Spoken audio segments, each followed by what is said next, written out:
प्रिय विद्यार्थियों, आप सबका स्वागत है आज की कक्षा में। पिछली कक्षाओं में हम गद्य के भेद पढ़ चुके हैं। गद्य के भेद में हमने कहानी, उपन्यास, निबंध, आलोचना इत्यादि विविध भेद, उनकी विशेषताएं पढ़ी। आज की कक्षा में हम गद्य के भेद जो शेष रह गए हैं उनकी बात करते हैं। सबसे पहले हम बात करते हैं, देखिए, रेखा चित्र विधा की। रेखा चित्र जो शब्द है इसका संबंध चित्रकला से है। चित्र, रेखा के माध्यम से जब चित्र बनाया जाता है उसको हम रेखा चित्र कहते हैं। हिंदी साहित्य में रेखा चित्र शब्द का आगमन चित्रकला से हुआ। हिंदी में जब किसी वस्तु या घटना या किसी प्रसंग का शब्दों द्वारा चित्रण कर दिया जाए तो वह शब्द चित्र या रेखा चित्र कहलाता है। रेखा चित्र की भांति एक अन्य विधा है संस्मरण। संस्मरण शब्द के यदि हम टुकड़े करें तो सम प्लस स्मरण अर्थात सम्यक स्मरण। अपने समय की किसी घटना, वस्तु या व्यक्ति के बारे में लिखा जाए तो संस्मरण कहलाता है। रेखाचित्र और संस्मरण विधा दोनों मिलती जुलती है, लेकिन इनमें पर्याप्त अंतर होता है। संस्मरण विधा और रेखाचित्र विधा के जनक जो हैं वो पद्म सिंह शर्मा कमलेश माने गए हैं। पद्म सिंह शर्मा कमलेश ने इन दोनों विधाओं का हिंदी में सूत्रपात किया। पद्म सिंह शर्मा तुलनात्मक आलोचना के जन्मदाता भी माने जाते हैं।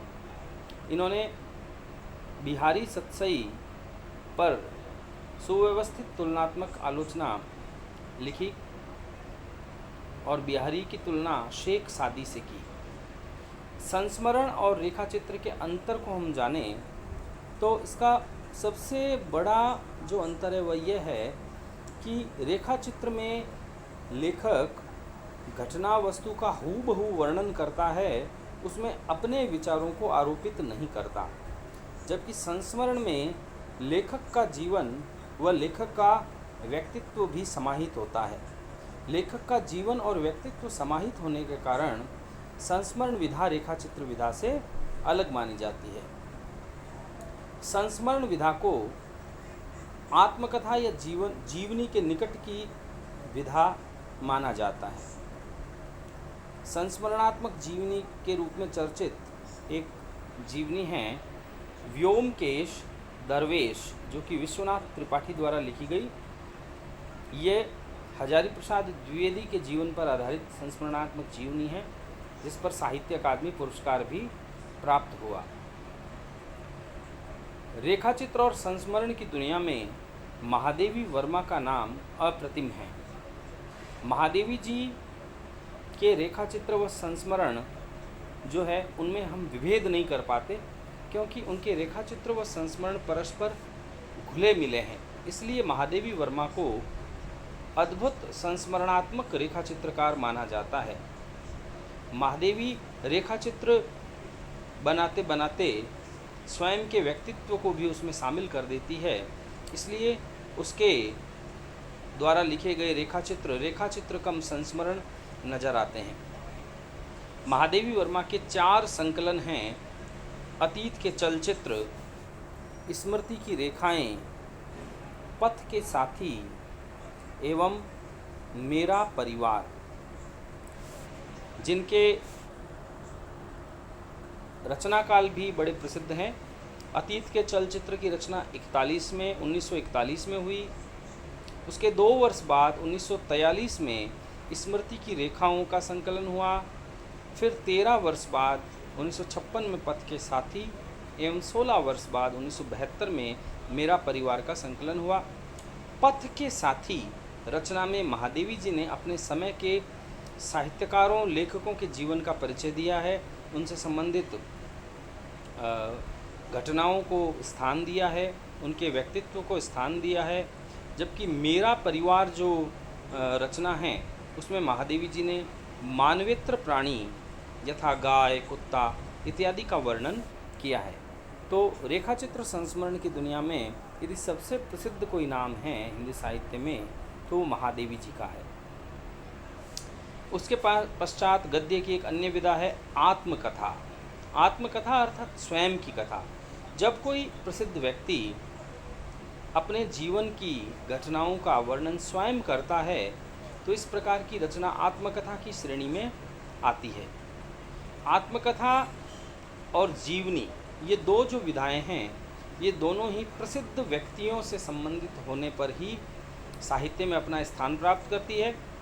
आत्मकथा लेखक जो है वह आत्मकथा लिखते समय आत्ममुग्धता का परिचय न दे, अपने जीवन की कमजोरियों को, आलोचनाओं, बुराइयों को जो है वह सामने लाता है और अपने स्वयं की प्रशंसा से निरपेक्ष रहकर वर्णन करता है। तो ऐसी आत्मकथा साहित्य में मानक मानी जाती है।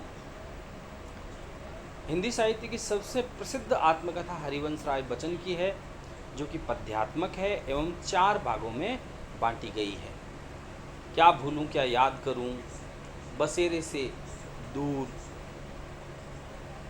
और इसके 2 अन्य भाग हैं, नीड का निर्माण फिर। उसके पश्चात एक बात और बताना चाहूँगा कि आत्मकथा लेखन में सबसे पहली आत्मकथा 17वीं शताब्दी में बनारसी दास जैन की मानी गई है जिसका शीर्षक है अर्ध कथानक। ये हिंदी की पहली आत्मकथा मानी जाती है। जीवनी विधा में प्रथम जीवनी जो है वो लिखी गोपाल शर्मा शास्त्री ने महर्षि दयानंद सरस्वती के जीवन पर आधारित दयानंद दिग्विजय जो कि हिंदी की पहली जीवनी मानी जाती है। इसके अतिरिक्त शरत चंद्र चट्टोपाध्याय के जीवन पर आधारित जीवनी आवारा मसीहा हिंदी साहित्य की अनुपम जीवनी मानी जाती है। उसके बाद में गद्य की एक विधा और है जिसके बारे में हम बात करें, वह है रिपोर्ताज। देखिए, रिपोर्ताज शब्द स्वयं फ्रांसीसी भाषा का शब्द है, इसका उद्गम फ्रांस से हुआ। रिपोर्ताज शब्द जो है वो पत्रकारिता से जुड़ा हुआ है। पत्रकारिता का एक शब्द है रिपोर्ट। रिपोर्ट अर्थात किसी वस्तु या घटना का हूबहू वर्णन, जैसा है वैसा वर्णन वह रिपोर्ट कहलाता है। लेकिन जब रिपोर्ट की कलात्मक और साहित्यिक अभिव्यक्ति की जाती है तो वह रिपोर्ताज की श्रेणी में हिंदी साहित्य में स्थान पाता है। सेकेंड वर्ल्ड वार जब हुआ उस समय गद्य की ये विधा प्रकाश में आई और सर्वप्रथम इस विधा की प्रसिद्धि रूस में हुई। हिंदी का पहला रिपोर्ताज जो है वह सन 1938 में रूपाब पत्रिका में प्रकाशित हुआ। रूपाब पत्रिका के संपादक सुमित्रानंदन पंत हुआ करते थे। रूपाब पत्र प्रगतिशील चेतना का पत्र माना जाता है एवं इसमें हिंदी का पहला रिपोर्ताज लक्ष्मीपुरा प्रकाशित हुआ जिसके लेखक शिवदान सिंह चौहान थे। हिंदी में रूपाब की तरह कुछ और पत्र प्रसिद्ध हैं, जैसे जागरण पत्रिका को छायावादी चेतना का पत्र माना जाता है, प्रयोगवादी चेतना का पत्र प्रतीक माना जाता है